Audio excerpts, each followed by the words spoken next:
How many times have we been here? How many times? For me, it's been an eternity.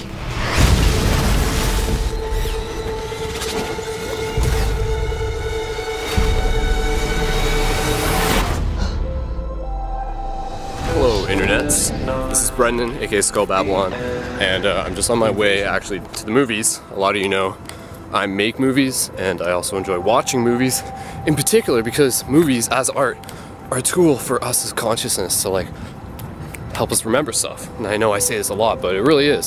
So the movie I'm going to see right now is Edge of Tomorrow, and I think this movie will teach us a little something about potential time looping reality theories, which I'm really interested by, being able to persevere and do things through multiple lifetimes in order to help streamline it and get it right. So anyways, I was walking to the movie theater now. I'm kind of late, but I'm getting there on time. Otherwise, I will tell you how it goes and yeah, how the experience is. How did you do that? Come on! Come find me when you wake up!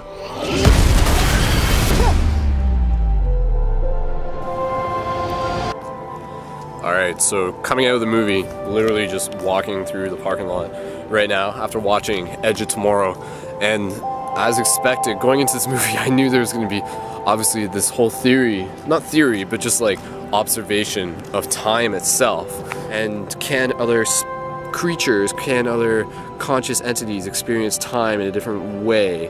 And that is the premise of this movie, is that the creatures who we're fighting against in the future, they do experience time in a different way, and Tom Cruise is given that ability. Just stuff happens, and then the ability that he has, that he shares with the creatures, is the ability to like restart a day if they ever need to, if they need to like change an outcome. And in this case, Tom Cruise is having to deal with the outcome that he's getting his ass kicked by these aliens, and the aliens don't think that he can do it, that he could ever like best them.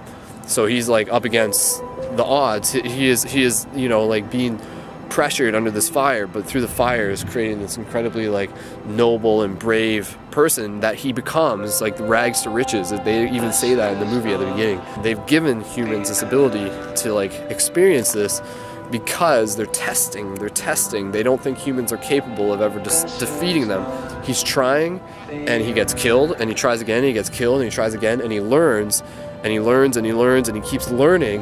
And he keeps piecing together this puzzle, which goes hand in hand with the other character of Emily Blunt, which is a very interesting part about this whole like aspect, whole dynamic relationship between her and Tom Cruise, his character. Very interesting. Hasn't really been done in a movie. So yeah, it really worked out though.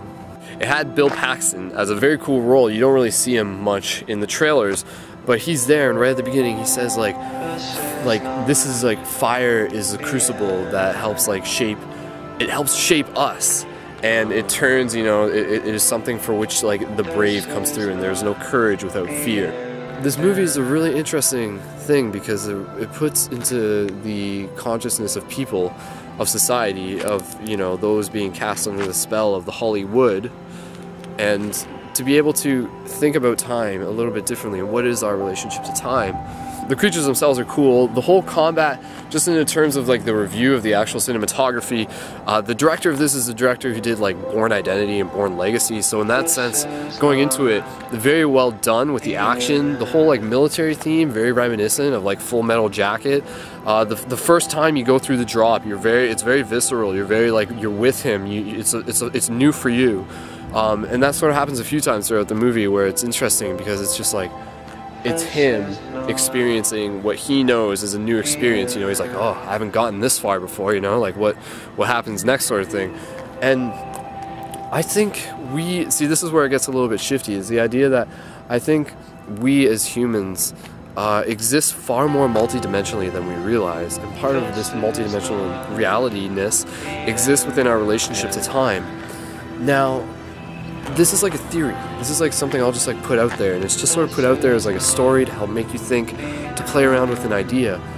But it's this idea that I've heard before, and it made sense for me. But it's the idea that like when we die, we actually like go on to the other side, and then we sort of like get to step back, and like there's almost like a council, or people would ask us and be like, you there, did you choose, like, are you sure you want to die? Like, are you sure you don't want to like return to your like mortal body on the earthly planes? and you can be like, yes, actually I would like to go back.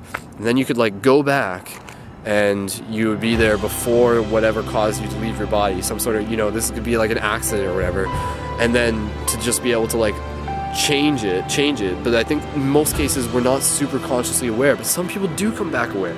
There's obviously like a filter process where it's just like, all right, we'll put you back, but you won't remember any of this. And then they put you back, and then it's like, you're like, whoa, you like dodged something on the road, and you're like, oh, that was, you know, we survived, thank goodness. And sometimes people would even say like, oh, it feels like deja vu within a moment like that, which some people, I like that idea, just as it's sort of like a, you know, like deja vu is like the save point from a previous lifetime or something like that. But deja vu can be in a lot of other things. Deja vu relates to this idea that we already exist in the future also in a lot of ways. And I think that's where this movie, again, it opens up the conversation between our relationship between ourselves and time. And it's not really what we think it is right now. This is one perception of it, one lens that we see it through, but it's not always like this. So it's very interesting to think of the tendrils, the tentacles of time itself that are reaching itself backwards within itself, and to be able to connect, and like we're siphoning, and through this crystallization process, I think what is coming out of this is a very interesting reality. So where I think we are right now is in like the chrysalis of reality, so that it is chosen that like this is like, this is what we must learn. And maybe it has done this 1,000,000 times, maybe it has done this 1,000,000,000 times, but the point that makes this time different, everybody makes it this time. And that's what we'll do different. That's why this is different. We've done it 1,000,000,000 other times, but this time everybody makes it.